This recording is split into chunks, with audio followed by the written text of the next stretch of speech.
Olá, pessoal.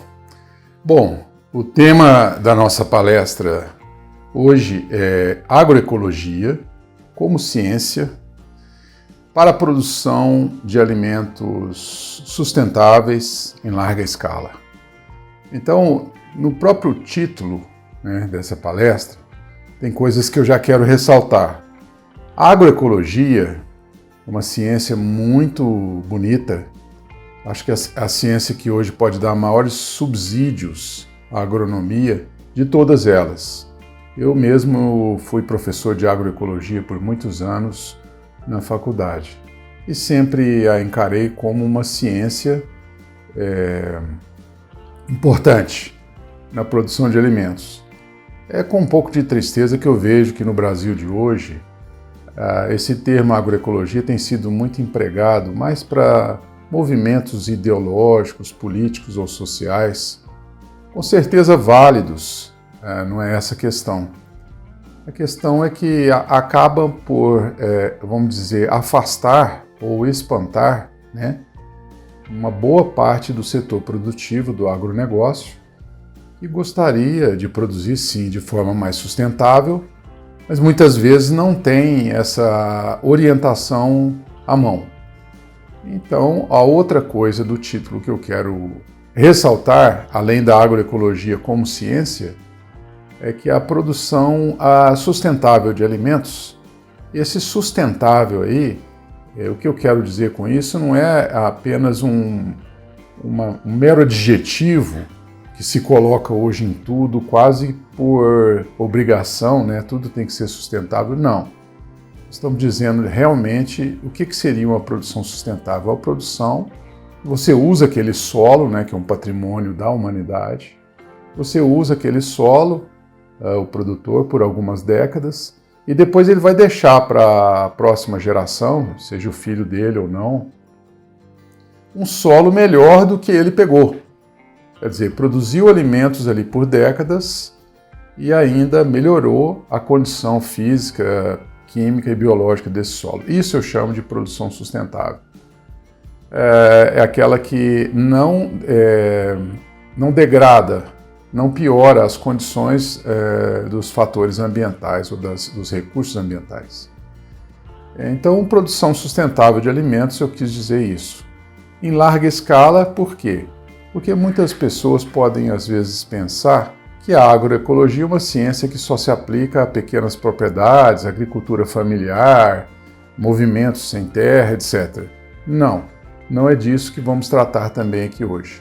Nós vamos tratar de agroecologia como ciência, em larga escala, a produção sustentável de alimentos em países tropicais, especialmente o Brasil.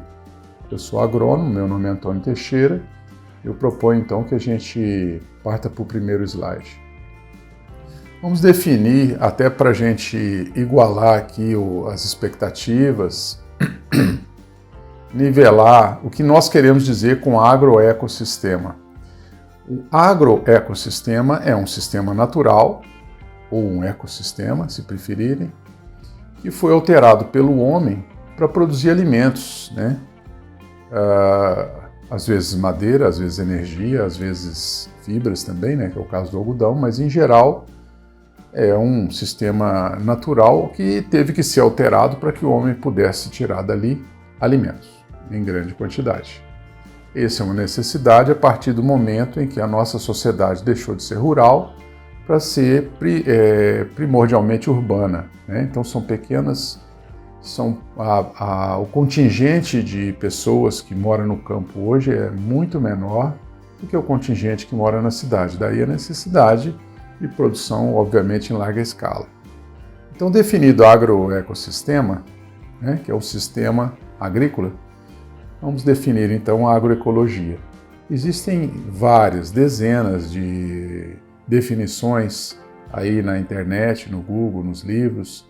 Existem grandes figuras da agroecologia, grandes mestres, cada um contribuiu aí com uma definição, mas eu, com toda humildade, quero dar aqui a minha contribuição com uma definição própria. Então, nós entendemos a agroecologia como sendo a ciência que estuda os agroecossistemas com o objetivo de criar e desenvolver desenhos e manejos sustentáveis de produção agrícola, utilizando conceitos e princípios ecológicos. Portanto, sim, a ecologia é uma das ciências que compõe a ciência chamada agroecologia. Uma espécie de mistura de agronomia com ecologia, com biologia. De toda forma, me parece que a agroecologia integra várias ciências. Muito bem, vamos seguir em frente. Numa comparação rápida e rasteira entre o sistema convencional de produção de alimentos e os sistemas agroecológicos, nós poderíamos dizer que o sistema convencional se caracteriza por uma visão reducionista e química do solo, enquanto que o sistema agroecológico se caracteriza pela visão sistêmica ou mesmo holística do solo. O sistema convencional é um sistema de produção linear, né? Aquele sistema clássico linear, e você coloca os insumos aqui no começo, lá no final sai um produto pronto e deixa resíduos pelo caminho. A visão agroecológica tenta criar sistemas cíclicos de produção, onde o resíduo de uma atividade acaba sendo a matéria-prima para a atividade seguinte. Como funciona na natureza? Terceiro, o raciocínio ditado pelo mercado de insumos é uma característica básica do nosso agronegócio. É uma influência muito grande, né, das empresas ou do comércio de insumos agrícolas que acaba influenciando as decisões que são tomadas a nível de produção. No caso do sistema agroecológico, é necessário que se tenha uma visão ou um raciocínio crítico, independente e voltado para a sustentabilidade. Então é uma oportunidade de resgatar, vamos dizer assim, o protagonismo, né, do produtor rural, do time todo da fazenda, do consultor, né, o agrônomo que atende aquela propriedade. E esses elementos juntos é que vão definir os melhores sistemas, os melhores manejos e as melhores ferramentas para aquele caso. E não uma coisa genérica que vem de cima para baixo, né, por uma necessidade de determinada empresa de dar vazão a um determinado estoque de produto que ela tem. Não. A visão crítica e independente que parte da propriedade, ela busca no mercado já o instrumento, ou as ferramentas, ou os insumos, e ela sabe que vão ser os melhores para aquele sistema e para aquela necessidade específica daquela propriedade. O alto uso de substâncias agressivas, como pesticidas e adubos químicos, é substituído no sistema agroecológico pelo baixo uso de substâncias agressivas, até pela necessidade do próprio sistema de manter-se vivo, né? Os organismos que vivem dentro do solo, desde as minhocas até as bactérias e fungos, necessitam de um sistema, de certa forma, descontaminado. Portanto, não se trata de a agricultura orgânica, mas uma agricultura que tenta limitar ou diminuir ao máximo possível, diminuir ou reduzir o uso de substâncias agressivas, substituindo práticas e insumos mais agressivos por outros que não sejam tanto. Quinto, né? O foco nos insumos utilizados e na produtividade, ele é trocado no sistema agroecológico pelo foco no desenho do sistema, nos processos e na rentabilidade. Então, no sistema agroecológico, interessa mais ao produtor quanto que ele vai ganhar por hectare, quanto vai ser o lucro final por área. E não interessa tanto a produtividade máxima, que nem sempre vem acompanhada do máximo lucro. Sabemos, claro, que o lucro é o resultado da receita menos a despesa. Obviamente que tanto receita representada aí pela produtividade quanto os custos são duas variáveis que interferem no resultado final. Então, nos sistemas agroecológicos, nós tentamos produzir o máximo possível com o menor custo possível, enquanto que nos sistemas convencionais, muitas vezes, se foca uma produtividade altíssima, mas os custos também sobem bastante, reduzindo o lucro por área. Sétimo, o sistema convencional, de uma forma geral, ignora os organismos do solo. A maioria das propriedades agrícolas no Brasil hoje ainda vê o solo apenas como um local onde você tem que inserir plantas para que elas fiquem de pé, né, desprezando completamente toda a cadeia trófica, toda a vida que existe em seu interior. Graças a Deus, isso é um modelo que está sendo já superado por vários produtores em várias regiões. Estão começando a ver agora, né, uma agricultura mais biológica que se importa com a vida que está no solo, que em última análise é a responsável pela saúde daquele solo e a consequente produtividade daquela lavoura.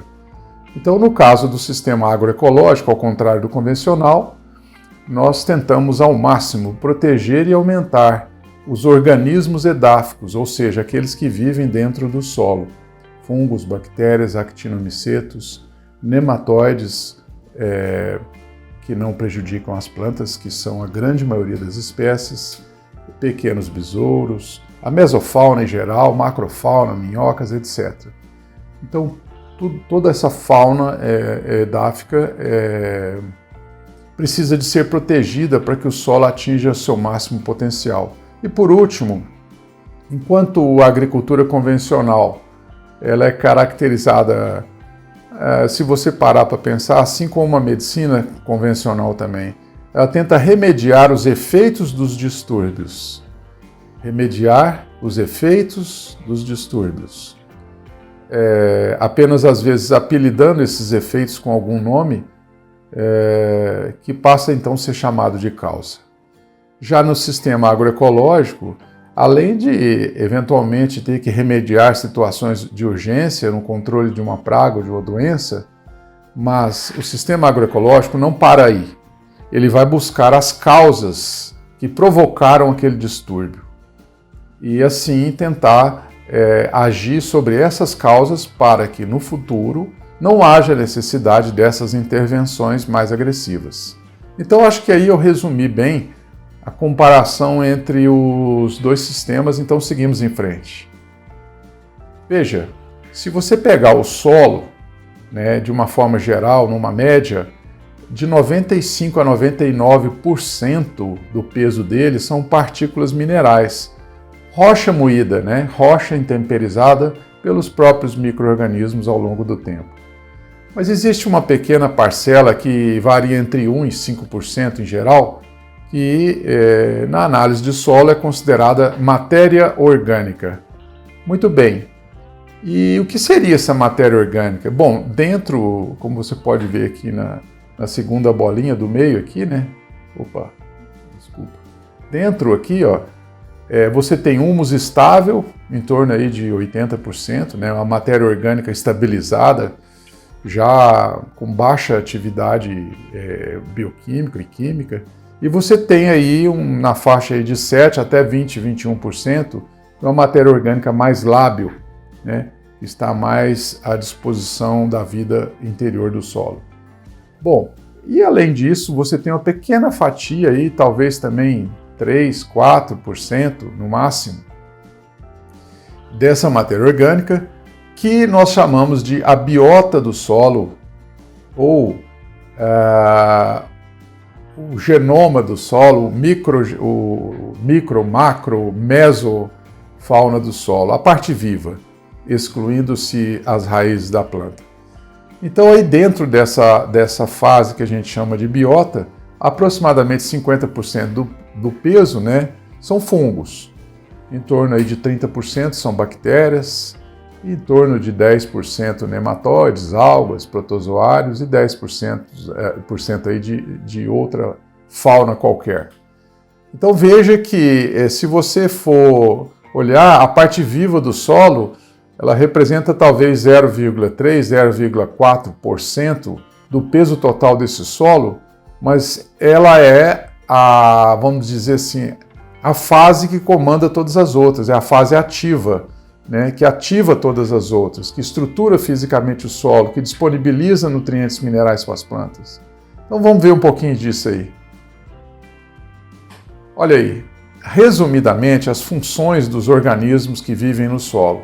Primeiro, a formação do próprio solo, o intemperismo da rocha, transformação de rocha em solo. O solo, como vocês sabem, é essa camada fininha que nós temos em cima do planeta, né? E que precisamos dela, assim como os animais, para poder comer. Porque se você pensar, só existe uma coisa que comemos que não é um vegetal natural, né? Ou que não é um animal que comeu um vegetal. Tudo que comemos é um animal que comeu algum vegetal, ou outro animal que comeu algum vegetal, ou é um vegetal. O que sai fora disso é o sal, né? Elementos minerais que compõem o tempero da nossa comida. Da mesma forma, não é correto dizer que o adubo químico é o alimento das plantas, porque sabemos que as plantas são seres autotróficos. E seres autotróficos fabricam o próprio alimento, no caso das plantas, através da fotossíntese, quando pegam o carbono na forma de CO2 do ar atmosférico, a energia do sol, um pouco de água, um pouco de minerais do solo, e realizam todo o processo de fotossíntese, que é a fabricação dos carboidratos para uso próprio da planta e posteriormente para o nosso uso. Dentro de funções dos organismos no solo, nós podemos dizer também que eles são os responsáveis por decompor os materiais orgânicos. Quando você colhe uma lavoura de soja, uma lavoura de milho, de feijão, enfim, qualquer grão desses, mesmo uma lavoura de cana, a maior parte da massa fica no solo. Você leva só o grão, ou no caso da cana, você leva os colmos, né? Mas a maior parte da lavoura, né, da biomassa produzida, fica no próprio solo, e para retornar para dentro dele é necessário que haja sua decomposição através ali da interface, né, onde o material vegetal se encontra com o solo, começa a atuação dos organismos do solo no sentido de decompor aquelas moléculas e, a partir do momento que vai liberando o carbono, vai, vamos dizer, movimentando, alimentando toda a cadeia trófica dentro do solo. Os organismos do solo também são responsáveis pela ciclagem, pela mineralização, solubilização e o transporte dos nutrientes minerais. Nós sabemos que as plantas são seres fixos, né? Não tem a mobilidade que nós temos e que até uma bactéria tem. Portanto, como as plantas são, como espécie vencedoras, estão aqui antes de nós, deram certo no planeta, obviamente que para isso tiveram que fazer parcerias.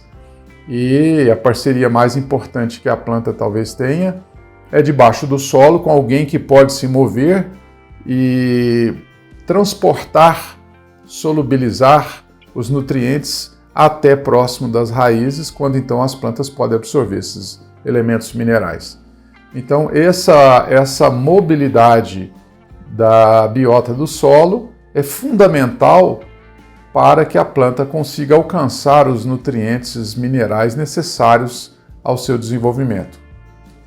Outra função dos organismos do solo, a estruturação física do mesmo, né? A agregação do solo, a porosidade, macro e microporosidade do solo, que viabiliza o sistema radicular penetrar no solo, viabiliza a rápida absorção da água da chuva, viabiliza a segurar a retenção de água quando não está chovendo. Toda essa estrutura física, ela é montada, construída pela atividade dos organismos do solo em conjunto com o sistema radicular das plantas. No momento em que você tem baixa população de organismos no solo ou baixas condições das raízes se desenvolverem, condições fracas para elas se desenvolverem, o solo se desestrutura rapidamente. E ele se desestruturando, ele perde a sua porosidade, a sua agregação natural e, consequentemente, não consegue cumprir a sua função de absorver e reter água e de reter, inclusive, oxigênio necessário tanto para a raiz da planta quanto para a maior parte das formas de vida que o habitam. Bom, além disso, os micro-organismos produzem enzimas, promotores de crescimento vegetal e uma série de outras substâncias importantes. Controlam pragas, doenças, fabricam antibióticos, fazem concorrência e simbiose com a planta, descontaminam o solo e fazem o processo de biorremediação. Além disso, os organismos participam dos ciclos da natureza, como o ciclo do nitrogênio, o ciclo do enxofre, o ciclo do carbono, entre outros. Em outras palavras, os organismos do solo são os garçons que atendem às plantas. Então, desprezá-los é, no mínimo, burrice, vamos falar assim. Seria como se você desprezasse os organismos que trabalham dentro do seu estômago, dentro do seu intestino, dentro da sua boca. Se você não os tivesse, você não conseguiria viver, nem digerir seus alimentos, etc. Então a planta também é um meta-organismo, ou seja, ela é um organismo que tem dentro dela e do lado de fora, ao redor das raízes, inúmeras espécies de bactérias, fungos, entre outros. Então, essas são as funções dos organismos do solo. Vamos seguir adiante. Veja, o sistema convencional de produção de alimentos, quando o técnico vai calcular quanto de adubo que tem que jogar num solo, ele tenta responder essa pergunta: como quantificar a necessidade mineral das plantas? Para isso tem análise de solo, né?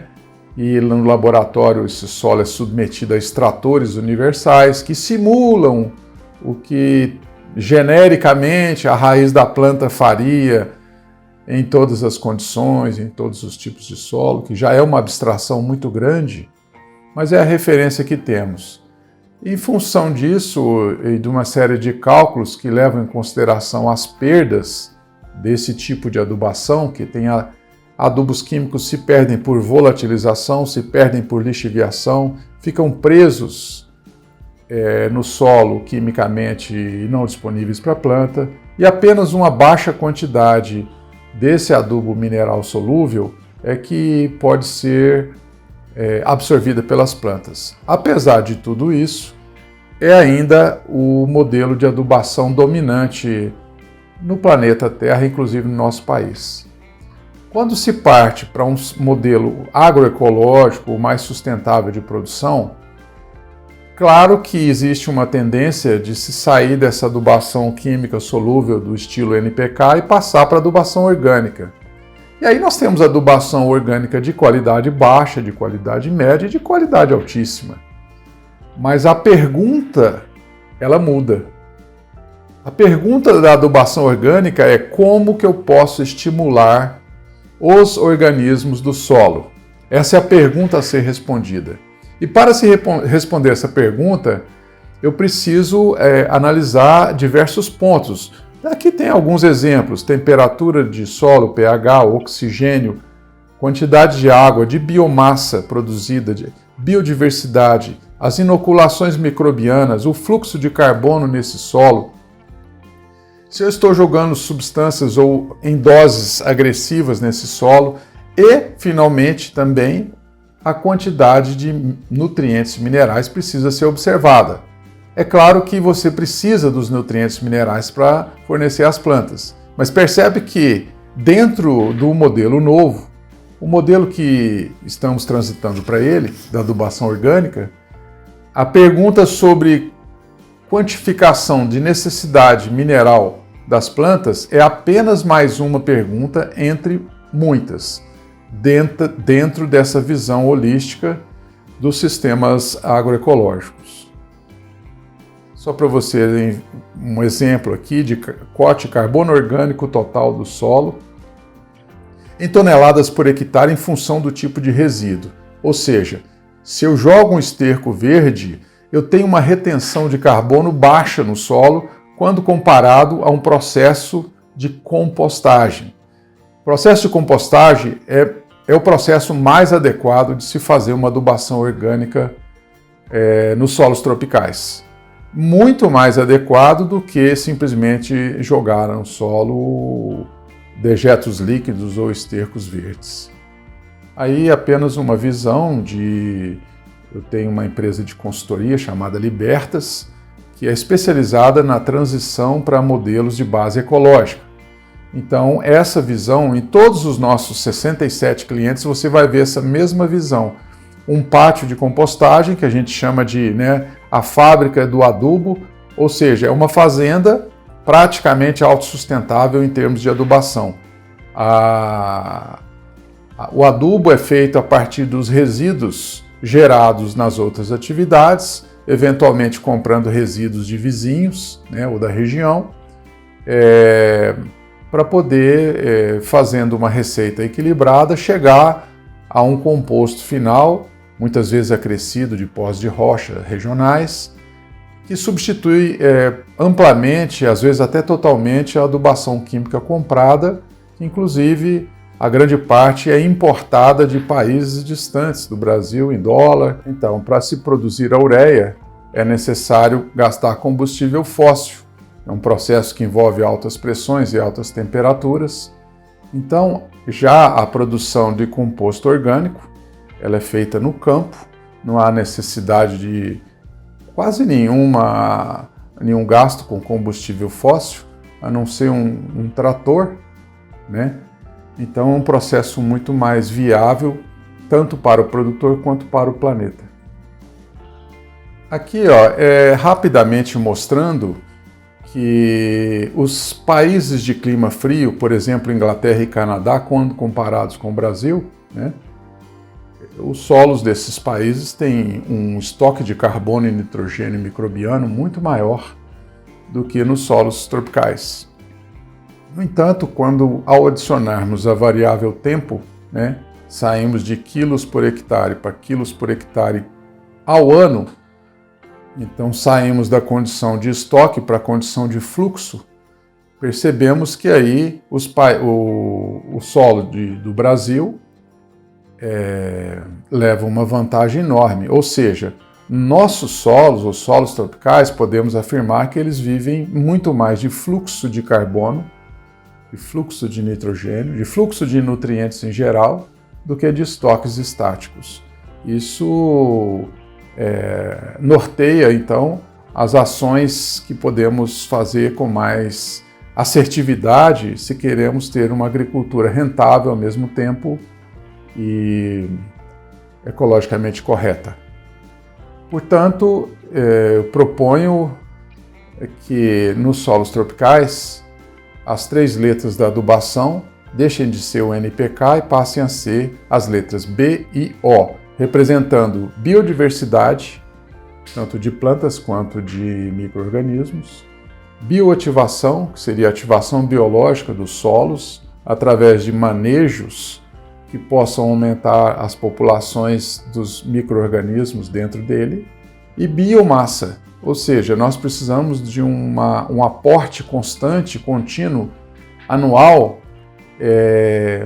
grande de biomassa para podermos fazer frente ao fluxo de carbono necessário para que aquele solo, você consiga obter altas produtividades através daquele solo. Então, biodiversidade, bioativação e biomassa.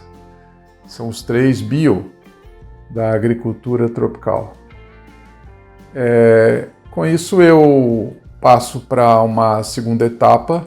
Continuando então, eu quero apresentar para vocês um projeto nesse sentido, no sentido de colaborar com os sistemas de base ecológica, como o sistema agroecológico, que é um projeto do Instituto Brasileiro de Agroecologia, que foi fundado por mim em 2018 e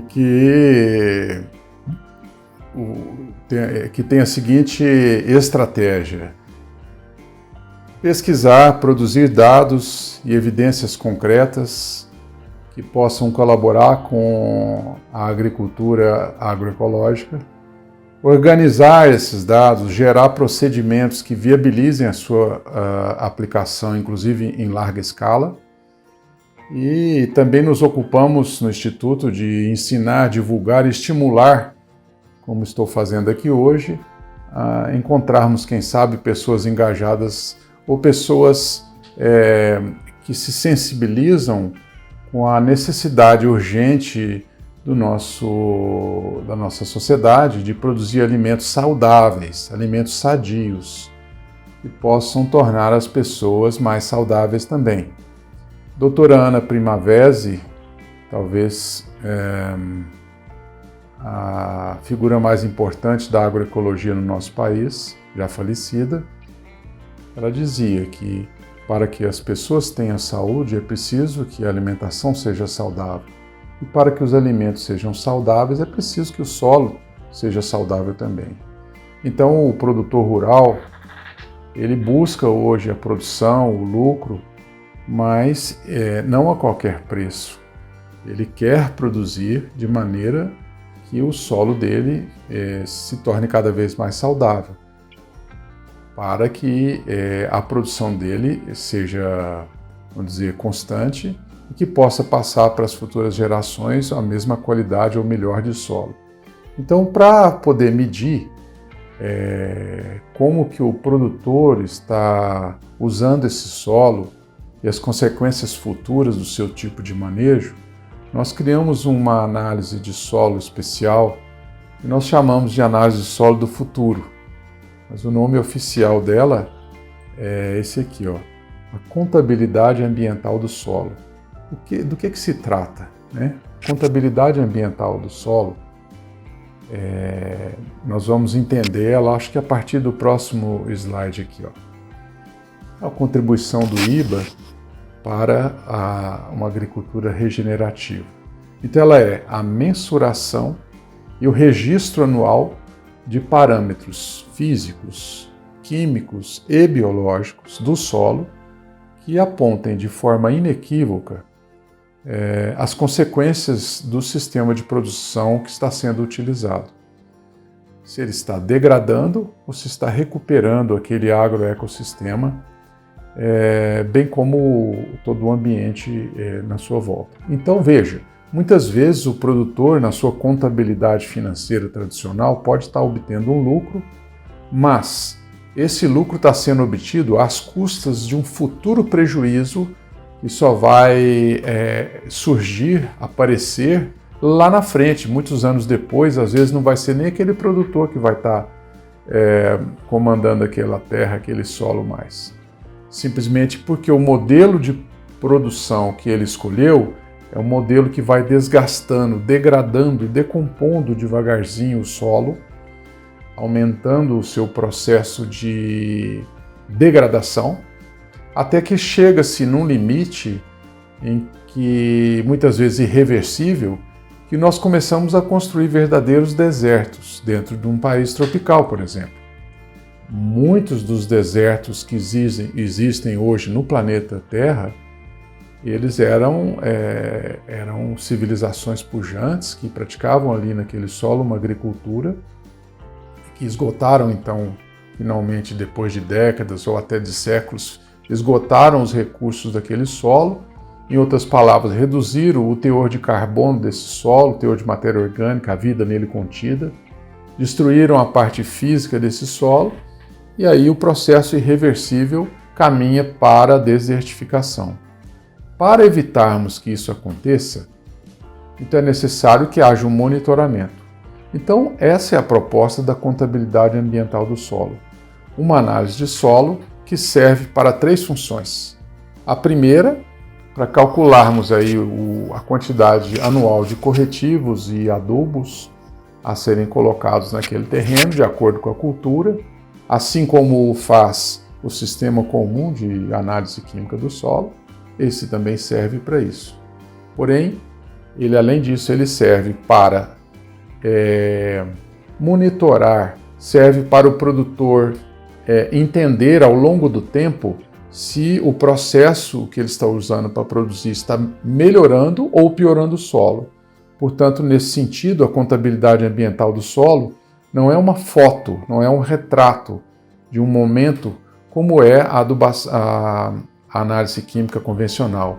Ele é mais um vídeo, porque a cada ano, nos mesmos pontos georreferenciados daquele solo, nós coletamos as mesmas análises de solo e fazemos então a comparação, após conciliarmos os dados químicos, físicos e biológicos, nós fazemos a comparação da somatória daqueles números com o ano anterior. Então você pode afirmar, olha, estamos melhorando o solo, recuperando o solo, ou não, estamos degradando, decompondo, piorando esse solo. Então, através desse indicador, o produtor pode saber se ele está no caminho correto, no caminho certo, no caminho da sustentabilidade do seu negócio ou não. Caso contrário, ele tem tempo de trocar o seu modelo de produção por um outro mais sustentável. E a terceira serventia dessa contabilidade ambiental do solo é para você dizer à sociedade, porque o produtor que obtiver uma contabilidade ambiental do solo positiva, ele ganha um selo dizendo isso do IBA. Então ele pode dizer para a sociedade, olha, eu estou produzindo café, estou produzindo arroz, estou produzindo milho, porém, além de produzir, estou melhorando o solo, estou recuperando esse solo. Portanto, sou um produtor consciente e, portanto, os meus produtos devem ser considerados, vamos dizer, preferidos, deve ter a preferência da população, mas a população mais, vamos dizer, esclarecida, mais evoluída em relação às questões planetárias, porque se você imaginar que hoje temos aí pela frente as consequências do aquecimento global, que nada mais são do que resultado da emissão absurda de gases de efeito estufa, o que acontece em maior volume, inclusive, é o CO2, né, o dióxido de carbono, enquanto que no solo, se nós sequestramos o carbono, nós melhoramos a fertilidade do solo e ainda tiramos esse carbono da atmosfera. Ou seja, ao optar por um sistema sustentável de produção, o produtor melhora seus resultados, melhora o solo para as gerações futuras e ainda contribui para resolver as questões climáticas principais que afligem a humanidade. Portanto, não há o que discutir. É questão de viabilizarmos cada vez mais modelos agroecológicos, modelos sustentáveis, se quisermos que a nossa sociedade tenha continuidade habitando o planeta Terra, né? Muito bem. Então, eu expliquei mais ou menos os benefícios da contabilidade ambiental do solo, como ela é feita. Ela é feita simplesmente, um técnico vai até a propriedade, coleta as análises, as amostras de solo para análises biológicas e químicas. As análises físicas são feitas no próprio local. Depois, lá no IBA, no nosso instituto, nós fazemos a harmonização desses laudos em torno de um índice, né, que é único e anual, e é comparado com os resultados do ano anterior para o mesmo ponto, para o mesmo talhão. Muito bem. Resumindo, então, nós podemos dizer que os 3 princípios básicos dos agroecossistemas tropicais são, em primeiro lugar, aumentar a biomassa e a biodiversidade vegetal. Aí na foto, um exemplo, né?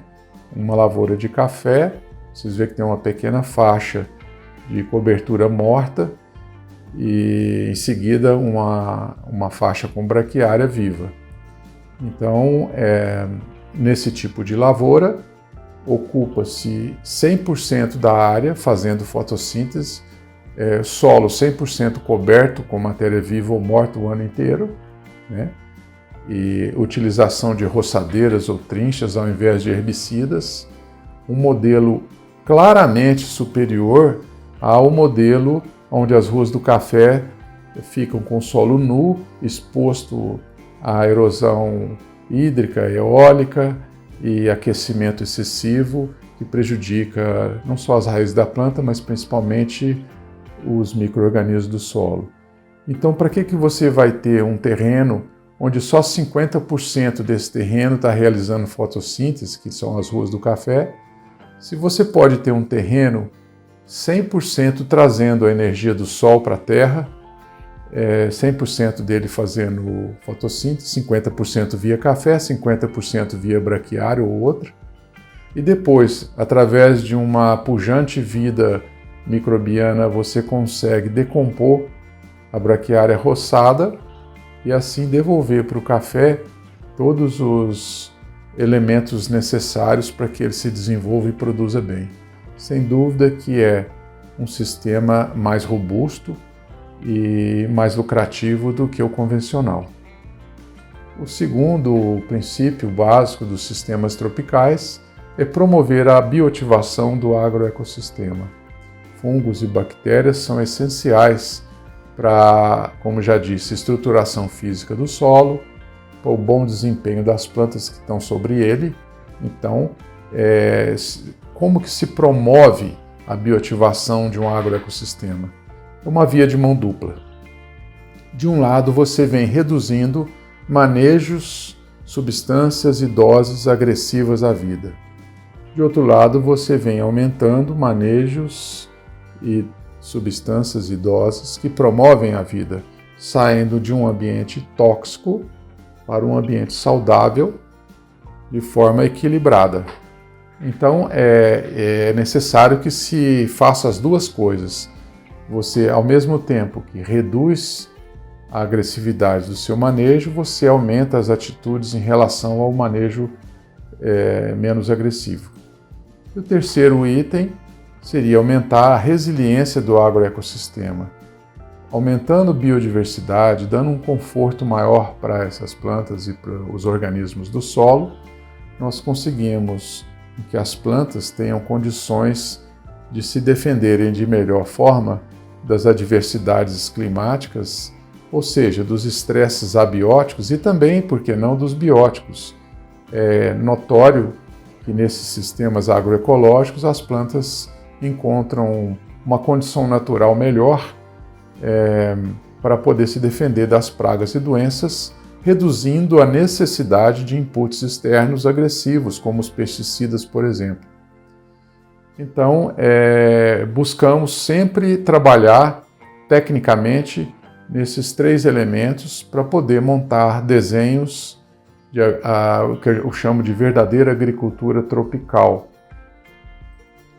Muito bem, eu quero terminar agradecendo a todos por terem me ouvido e também quero dizer que estou totalmente dedicado hoje à questão do desenvolvimento e divulgação de modelos sustentáveis de produção agrícola, verdadeiramente sustentáveis, porque me preocupo não só com os meus filhos e netos, mas também me preocupo em que as próximas gerações possam ter garantido as condições mínimas de qualidade de vida que nós tivemos na nossa. Então, ainda está nas nossas mãos, quer dizer, tem muita gente chegando por aí, como esse garotinho aí, e olhando para a gente e dizendo, olha, o que vocês vão fazer com esse planeta onde eu vou viver?